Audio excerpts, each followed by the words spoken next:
Tuyong-tuyo na yung kalsada. Pero ayoko nang batiin yung araw. Umuulan ulit pag binabati. Bahala ka dyan, umaraw ka kung gusto mo. Kahit umulan ka pa ulit. Tampo yan. Medyo ingat kayo dito mga tol sa may C5 eh, no? Ang lalaki ng butas eh. Ayun no. Huwag kayo masyadong magmabilis dito, mabubulaga kayo ng mga butas.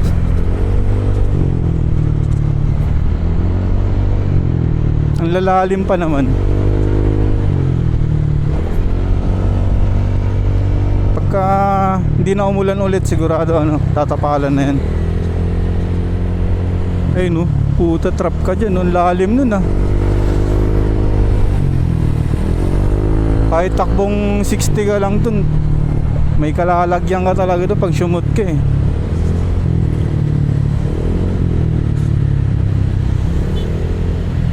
Hanggat umuulan pa kasi hindi pa nila matatapalan yan eh. Uy, daming bagong motor deliver. Uy, anong motor to?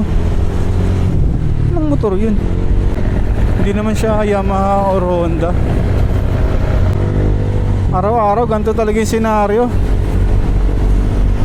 Hindi naman matraffic, kumbaga mabagal lang yung daloy.